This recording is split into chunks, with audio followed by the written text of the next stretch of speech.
তোমাদের মতো ছাত্ররা যখন দুই হাত দুই দিকে ছড়িয়ে দিয়ে বুক চিতিয়ে বলেছিল আমাদের বুকের ভিতর তুমুল ঝড়, যত পারো গুলি কর, এই তুমুল ঝড় যদি আবার ছাত্রদের মধ্যে কেউ তৈরি করার চেষ্টা করে, ঢাকা বিশ্ববিদ্যালয়ে নির্বাচনে বিজয়ী হয়ে যাওয়ার পর এসি দেখে, ফ্রিজ দেখে, উন্নয়নের যাত্রাগুলো দেখে যদি আবার কারোর মধ্যে মনে হয় যে নীলক্ষেতের গল্প তৈরি করে ঢাকা বিশ্ববিদ্যালয়ের পরবর্তী অন্যান্য বিশ্ববিদ্যালয়গুলোর নির্বাচন ঠেকিয়ে দেওয়া যাবে, নির্বাচনে বিজয় ঠেকিয়ে দেওয়া যাবে, বোকার স্বর্গে বাস করা ছাড়া তাদের মাথায় আর কিছু আছে বলে আমরা মনে করি না। গল্প বানিয়ে এখন এদেশের ছাত্র জনতাকে থামিয়ে দেওয়া যাবে না। এদেশের ছাত্র জনতা এখন কথার চেয়ে কাজ দেখতে চায়। আমরা সেই কথা বলতে চাই যা করতে চাই, আমরা সেই কাজ করতে চাই যা বলতে চাই। আমরা কথা এবং কাজের মধ্যে কোনো গরমিল রাখতে চাই না। এদেশের ছাত্র জনতা এখন কথার ফাঁদে পা দিতে চায় না। এদের ছাত্র জনতা এখন দেখতে চায়, কাজ করে বাংলাদেশকে তারা সামনের দিকে এগিয়ে নিয়ে যেতে চায়। বাংলাদেশ ইসলামী ছাত্র শিবির ঢাকা বিশ্ববিদ্যালয়ে তার জন্য একটা মডেল তৈরি করেছে। বাংলাদেশ ইসলামী ছাত্র শিবির তার জন্য জাহাঙ্গীরনগর বিশ্ববিদ্যালয় একটা মডেল তৈরি করেছে। জাহাঙ্গীরনগর বিশ্ববিদ্যালয়ের পরে রাজশাহী বিশ্ববিদ্যালয়, তারা চট্টগ্রাম বিশ্ববিদ্যালয়, বিভিন্ন বিশ্ববিদ্যালয়গুলোতে, গণবিশ্ববিদ্যালয়গুলোতে একটা মডেল তারা সেট আপ করেছে। এটি শুধু ছাত্র শিবিরের কাজ নয়, এটি আজকের এই বর্তমান সময়ে যারা দেশ এবং জাতিকে পরিচালনা করতে চায় সেই সমস্ত তরুণ শিক্ষার্থী ছাত্র জনতা যারা 2024-এর জুলাই আগস্টের গণঅভ্যুত্থানে এই গণঅভ্যুত্থান পরিচালনায় নেতৃত্ব দিয়েছে। এই গণঅভ্যুত্থান পরিচালনায় যারা জনগণের কাছে কাছে গিয়ে বলেছিল পানি লাগবে পানি, আজকে সেই ছাত্র জনতাই বলছে মেধা লাগবে, সততা লাগবে, যোগ্যতা লাগবে, কি লাগবে সবকিছু নিয়ে আমরা বাংলাদেশের মানুষের কাছে প্রস্তুত আছি। এই ছাত্র শিবিরের অগ্রযাত্রা কেউ থামিয়ে রাখতে পারবে না। পানি লাগবে বলে যেই মুগ্ধ স্নিগ্ধ আমাদের কাছ থেকে বিদায় নিয়েছেন, আমরা সেই মীর মুগ্ধ, তার ভাই স্নিগ্ধ, তারা এখনো তো বেঁচে আছেন। মীর মুগ্ধ তো আমাদের কাছ থেকে পানি বিতরণ করতে করতে চলে গেছে। আমাদের সেই অনুসারী এখানে যারা আছে, তোমরা কি আজকে সেই বিতরণের অংশ হিসাবে সততা লাগবে, যোগ্যতা লাগবে, মেধা লাগবে, তারুণ্য লাগবে, রক্ত লাগবে, ঘাম লাগবে, চোখের পানি লাগবে, আমাদের কি লাগবে? পানির বিপরীতে আজকে যদি সবকিছু বিতরণের জন্য ছাত্র শিবিরকে মাঠে ঘাটে আবার বের হতে হয়, তার জন্য কি ছাত্ররা প্রস্তুত আছো তোমরা? কারণ তোমরা মীর মুগ্ধের অনুসারী, তোমরা শহীদ আব্দুল মালিকের অনুসারী, শহীদ সাব্বির হামিদ আইয়ুব জব্বারের অনুসারী। শুধু আজকের এই যুগ না, তোমরা সেই হামজা খাব্বাব সালাউদ্দিন আইয়ুবী শহীদ তিতুমীর অনুসারী। তোমরা যখন কোথাও দাঁড়িয়ে গিয়েছো, পৃথিবীর কোথাও তোমাদেরকে কেউ পরাজিত করতে পারে নাই। কারণ তোমাদের কিনে এই কবিরা কবিতা লিখেছে, এখন যৌবন যার যুদ্ধে যাবার তার শ্রেষ্ঠ সময়। এই যৌবনের রক্তকে আল্লাহ সুবহানাহু ওয়া তাআলা সবচেয়ে বেশি পছন্দ করেছেন। প্রতিটা জীবনের হিসাব দেওয়ার পর যৌবনের এই সময়কে আল্লাহ তাআলা আলাদা করে হিসাব নেবেন। এই জন্য যেটার মর্যাদাও বেশি, এটার জবাবদিহিতাও বেশি। সেই যৌবনের রক্ত, সেই যৌবনের শ্রম, সেই যৌবনের মেধাকে কাজে লাগানোর জন্যই বাংলাদেশ ইসলামী ছাত্র শিবির আজকে ঢাকা 5 আসনে তোমাদেরকে একত্রিত করেছে। ঢাকায় মহানগরী দক্ষিণে আজকে 7টি আসন, বাংলাদেশ জামাত ইসলামী জনগণের কাছে যাওয়ার জন্য 7টি আসনে আমরা আমাদের প্রার্থী নির্ধারণ করে কার্যক্রম পরিচালনা করছি। আমাদের কারো কারো প্রতিপক্ষ হিসেবে যারা আমাদেরকে মনে করেন, তাদের মাথা গরম হয়ে গিয়েছে। বাংলাদেশ জামাত ইসলামী মনে করেছিল সারা বাংলাদেশে আছে, ঢাকাতে নাই।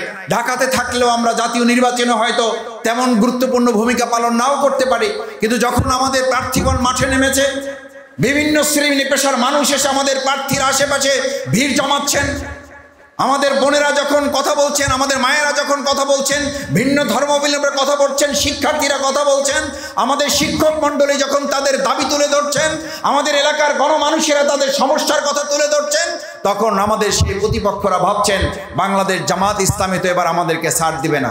আমরা পরিষ্কার বলছি, যখন আপনারা আমাদেরকে এই ষড়যন্ত্র করেন জামাত ইসলামীকে মাথায় উঠতে দেওয়া হবে না, ইতিমধ্যে বাংলাদেশ জামাত ইসলামী জনগণকে মাথায় তুলে নিয়ে এই দেশে রাজনীতি করা শুরু করে দিয়েছে। সুতরাং বাংলাদেশ জামাত ইসলামী ক্ষমতায় যাবে না, এটি ঠিক করার দায়িত্ব অন্য আরেকটা দলের নয়। তাদের কোনো কার্যক্রম নেই বলে আমাদের লোগোতে কি থাকবে কি থাকবে না সেটা নিয়ে স্ট্যাটাস দিতে দিতে তাদের টাইম শেষ হয়ে যায়। আমি মার্কিন এক প্রেসিডেন্টের গল্প ছাত্র জীবন থেকে বলতাম।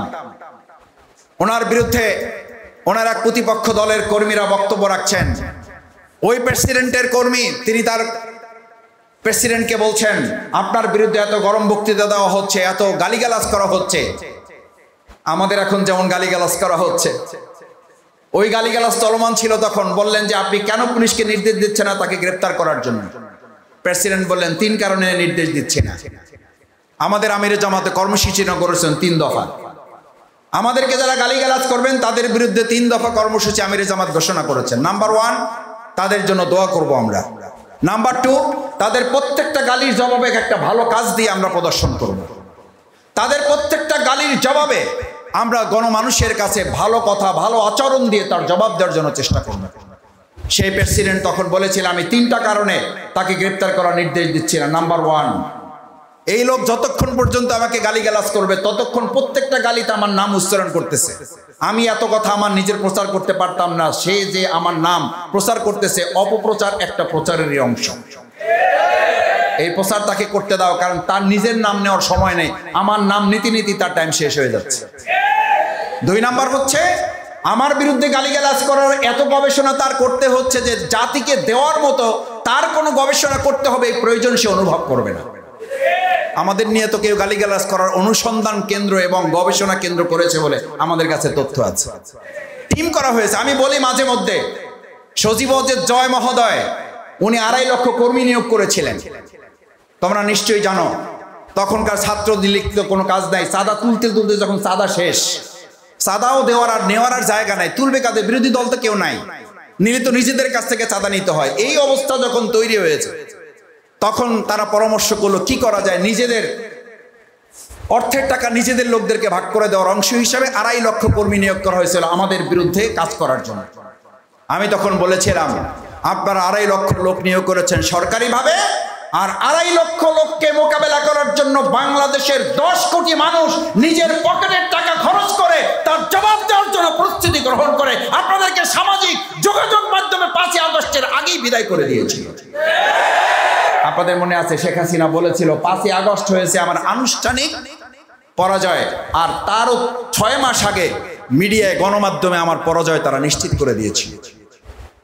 আজকে যদি কেউ আমাদের বিরুদ্ধে গালিগালাজ করে বিজয় নিতে চান তাহলে মনে রেখেন, গবেষণা করতে করতে আমাদের বিরুদ্ধে আপনারা জাতিকে দেওয়ার মতো আর পরে কিছু খুঁজে পাবেন না। সুতরাং এগুলোতে আমরা মনোযোগ দিতে চাই না, কোনো গালিগালাজের জবাব আমরা দিতে চাই না, জিহ্বা কেটে ফেলার জবাব আমরা ঠ্যাং কেটে ফেলার জন্য দিতে চাই না।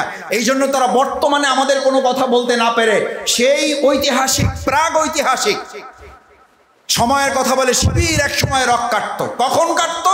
তখন তোমাদের জন্ম হয় নাই, তোমরা বুঝতে পারবে না।